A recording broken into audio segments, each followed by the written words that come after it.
Hi, good afternoon. Thank you for the opportunity to present today. Several years ago, before I joined this current organization, I had an experience that forever changed my view of the unmet need and the impact that laboratory medicine can have in ophthalmic care. And at the time, I was working for a global manufacturer of intraocular lenses used for cataract surgery. And I'll never forget before one particular post-op, when I was observing with this doctor in his clinic, the staff caught him outside the door and said, "Doctor, this is the patient that called really upset." She said everything was fine. She had premium bilateral surgery about a month ago. Everything was fine for the first few weeks. In the last week, the vision has started to fluctuate, and she's insisting that something is wrong. The implant must have moved inside the eye, regretting she spent all this money. And he looks through the chart for a moment outside the lane, and with total confidence, he turns to me, and he says, "It's really good you're actually going to see this today. Because if a patient is dissatisfied with modern cataract refractive surgery today, reasons 1, 2, and 3 are always corneal disease. And I'm going to show you how we prepare for that in advance and what that conversation looks like.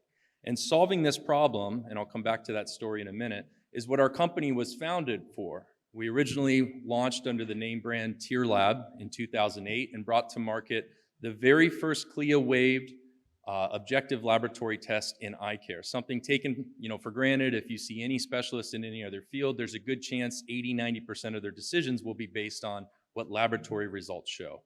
And that's foreign in eye care for good reason. There's not a lot you can learn about diseases of the eye from blood, saliva, and urine. So we pioneered that concept, taking a small 50 nanoliter sample and identifying disease state markers for corneal disease.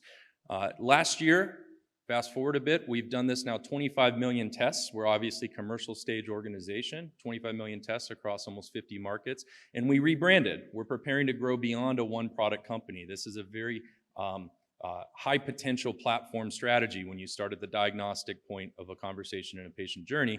And so we've repositioned as Trukera Medical, a name that reflects the broader identity and goals we have to build a comprehensive cornea company. So quick company profiles here. We're growing this year, expecting to do about 30% top line year-over-year growth. We'll probably be around 26–27 million sales. We were taken private just 2 years ago, spent the last 2 years working on a new product launch I'll show you here, refocusing our commercial efforts, rebuilding, and now we have an EBITDA positive core business and a healthy platform again to tack on additional expansion products as well. So here's why what we measure matters. As this audience knows, salt is naturally corrosive. The human body cells work very hard to try and maintain a tight homeostasis range of osmolarity between 290 and 300 milliosmoles per liter. The cornea is no exception to that. And when exposed to elevated levels of salt, rampant cell stress and death can begin to occur. As you see here in laboratory tests, we controlled for this. On the left side, you see healthy corneal epithelial cells in a natural 290 milliosmol range. Those same cells, after only 48 hours being exposed to elevated hyperosmolarity, rampant cell stress and death begins to occur. And we know the prevalence of ocular surface disease, particularly in cataract age practices, is substantial. 80% of patients coming in for cataract surgery today will have at least one sign or symptom of ocular surface disease, many of which, if you test for it, you'll find hyperosmolarity is the culprit. And it's not just elderly populations. In fact, last April of 2022, a new study came out in the JCRS showing laser surgery age patients, typically 20, 30-somethings. Nearly a third of them, if you test for it, will show signs of hyperosmolarity as well. And here's why it matters, and this is what the doctor that day knew he was stepping into.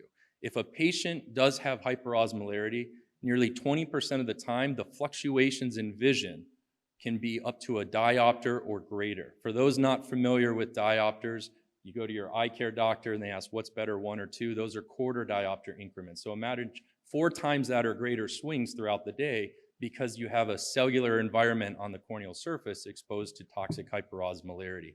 And I'll never forget how he used this information. He heard the patient out and he knew from his chart this is what he was walking into. And he said, "Ma'am, good news is your surgery's fine. The lens is exactly where we want it to be. But," and these were the magic words I heard for the first time in eye care, he said, "but we need to talk about these lab results." Something new in the ophthalmic space, these lab results. Prior to surgery, we identified a high osmolarity environment on your surface. We went through work to tune you up so you could get the premium lens investment you wanted.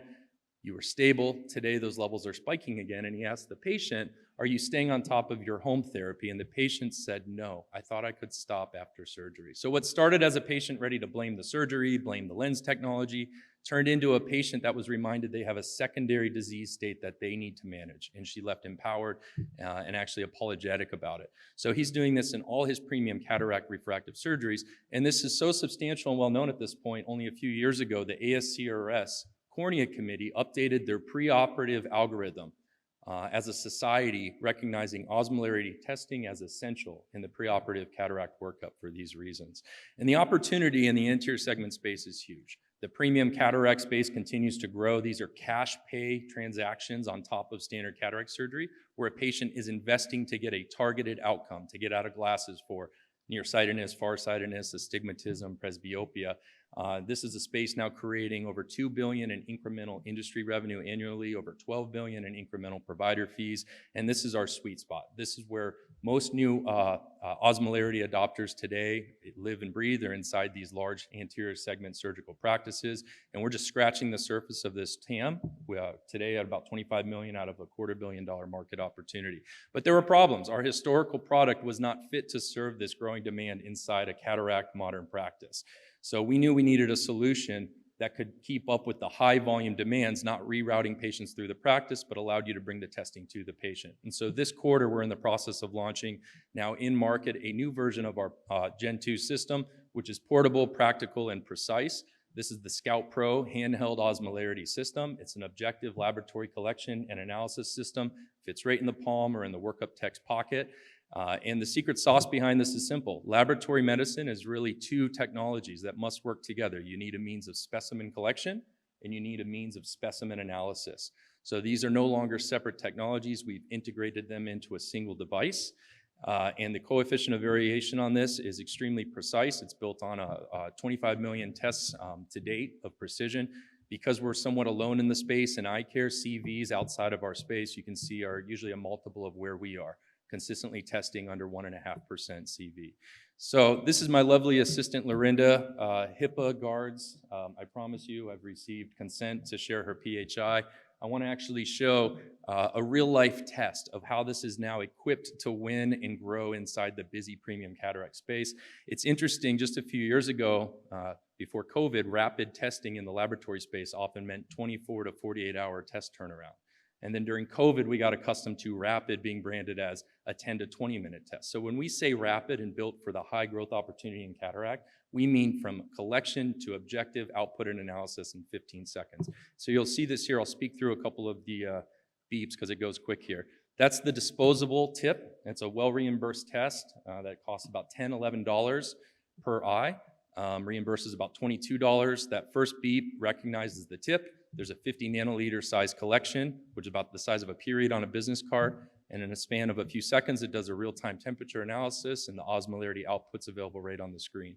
So Lorinda here is a great example of a young cataract-age patient who would be otherwise asymptomatic, but would be a cautionary tale and a red flag where there's a secondary conversation that needs to take place before especially investing in a premium outcome about a chronic disease on the ocular surface that she'll have to manage down and stay on top of post-operatively. So with that, thank you very much for your time. I look forward to the rest of the meeting.